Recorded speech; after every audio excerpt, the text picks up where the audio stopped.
Hello and welcome back to another RouterGods video. My name's Humphrey. We are still in Bangkok, Thailand. It's 4 a.m. Might as well make a video. Now, a lot of people will probably tell you that video games are a waste of time. You spend too much money playing video games, you're just wasting your life away, it's no practical value, etc., etc. And I'm here to tell you that's not always the case, and in fact, I got one of my better jobs as a network engineer by playing World of Warcraft. Many, many years ago, this is more than 10 years ago, I went in for a technical interview for a job that I found through, I think it was Hosting World. I don't know if that site still exists, but it's a site, it's a forum that talks about shared hosting, dedicated hosting, and it had a section where companies would post their job ads. They're looking for network engineers or support or NOC or whatever. I saw them and then I looked them up. I did a couple Google searches and lo and behold, they're in Southern California. I'm in Southern California, pretty close, short drive away. You know, it seemed to be a decent company. And they did shared hosting, they did virtual hosting, VMs, and they also did dedicated hosting. Now, for those of you guys who don't know what a hosting company does, basically you want either a website, you want to make a website, or you want to have a virtual machine or a dedicated machine to host a bunch of websites. Now, this could be for yourself or you're doing it as a reseller. A lot of companies in China, they offer resell, so they resell our services, so they resell US hosting services to customers in China for many reasons.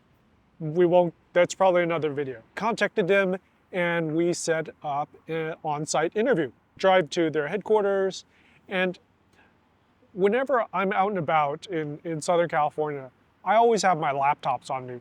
If it's not in my backpack, it's in my car. So at that time, I had one of those gaming, big gaming laptops that I think I bought from Costco. It's like the Asus ROG. I mean, it's just a massive, freaking massive laptop, massive power supply. And I played World of Warcraft on that laptop. I was on a regular server, non-PvP. So those of you guys who play World of Warcraft, you know these terms. I was on Medivh, so one of the original servers. I had a multi-box set of characters, so I had 5 shaman, and I had a protection warrior. So when I wanted to run dungeons with the group of humans, I would use the warrior because the warrior is everyone wants a warrior with a shield. And then if I wanted to run dungeons just by myself, I get the 5-box shaman out. And this was using Keyclone and IS Boxer to set up the key mapping. So multi-boxing is running 5 characters or 20 characters or whatever. You're running a whole bunch of characters at once. I was totally geeked out in World of Warcraft. So I go to this job interview. My laptop is in the trunk of my car. And job interview starts, they ask the common questions, IP addressing, subnetting, VLANs, router switches, pretty easy stuff. And I'm just answering them left and right. They seem to be doing pretty well.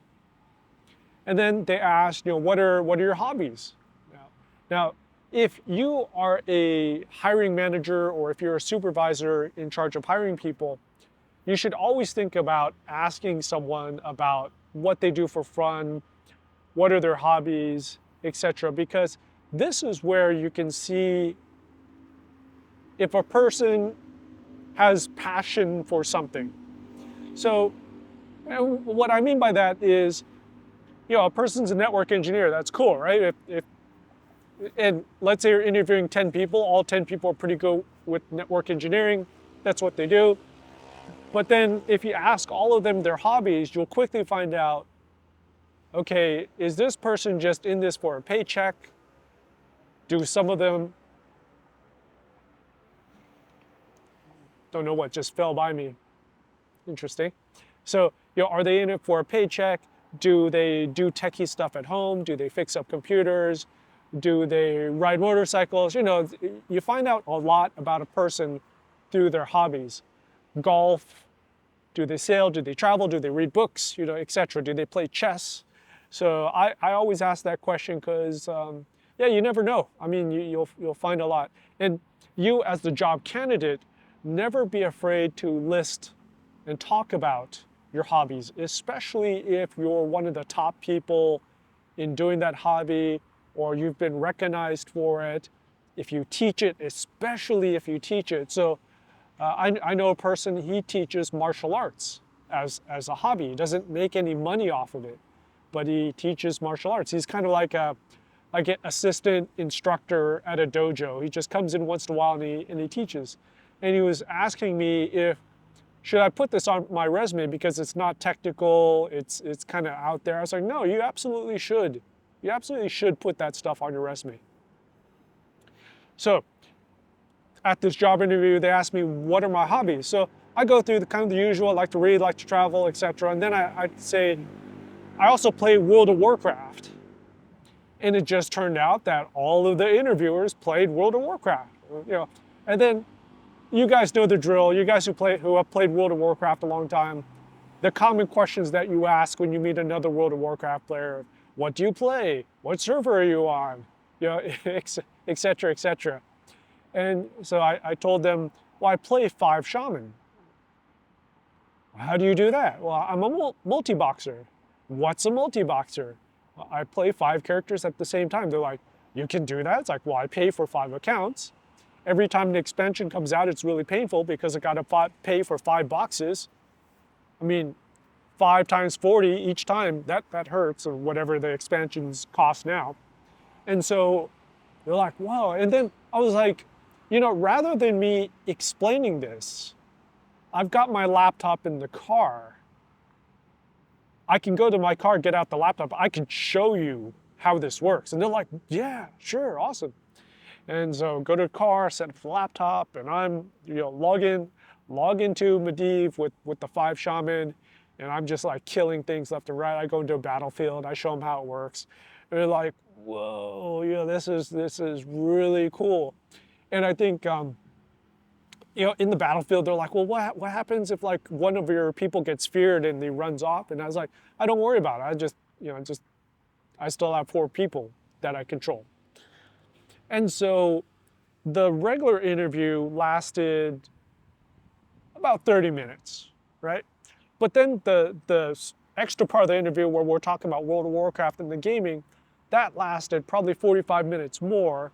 And then they brought in the boss, and like people are coming in and watching. So it's one of those, like, hey, take a look at this. So it just turned into, I was just hanging. At that point, I didn't even consider it as an interview. I was just kind of hanging out, and it seemed like a pretty cool bunch of guys because it's like we're just talking about playing a game, and then as 45 minutes have gone by, and basically they've come to the conclusion, you're pretty cool, like you got the job, when can you start, type of thing. I was like, oh, cool, what made you decide? It's like, well, we could tell you were super jazzed. You're not just like a normal World of Warcraft player, like you really, like you went all out, right? You had your laptop, you were ready to show us all this stuff. We didn't know what multi-boxing is. So it's like we learned something. And that's another thing is like in any interview, if you're the interviewer and you're able to learn something from your candidate, that's huge. I mean, that's freaking awesome. So the takeaway from this is your hobbies, even your games, are important. They show who you really are. And never be shy about talking about it. You never know. It could get you a job.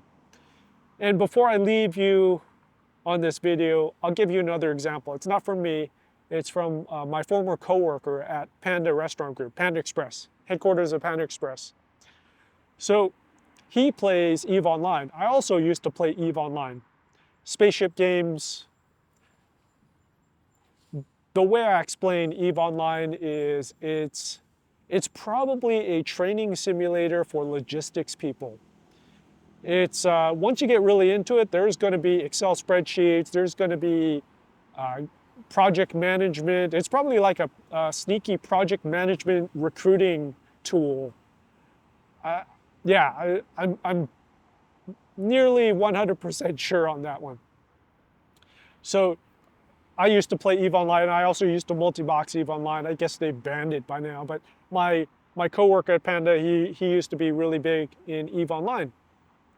And he met a guy who also did IT inside of EVE Online. I don't know how they met, but inside of the game they met. And then they started talking about IT contracting, and Panda needed a company to do some optimization of, I think it was the F5 or something like that. I'm trying to remember. But yeah, it's the load balancer stuff. And it turns out the guy's company did that exact type of consulting and hired him for a small engagement, and that ballooned into a full-time engagement, and it just took off from there. So never underestimate games. I never, especially the games that are like almost work. EVE Online definitely qualifies as one. And yeah, you never know who you'll meet in those games. And a lot of times, heavy hitters, there's some heavy hitters that will play interesting video games, and you never know who you will meet. I mean, it's kind of like the modern day version of golf. I mean, why do people play golf? People play golf. I mean, it's not, the game kind of sucks. I mean, I don't understand it, but you play golf because you want to meet people on the golf course. You want to connect with people on the golf course, and you never know who you'll run into. There's a little tangent, but this also goes for people buying Teslas.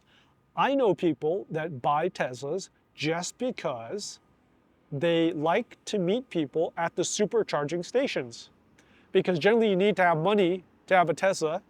So when you're charging your Tesla, you're just kind of waiting around, nothing to do. So talk to people. Never underestimate video games, never underestimate your hobbies, because they could get you a job, just like they did for me.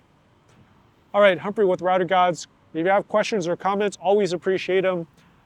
Sometimes I make other videos using your comments and questions. So take care, stay safe, and I'll talk to you on another video. Bye.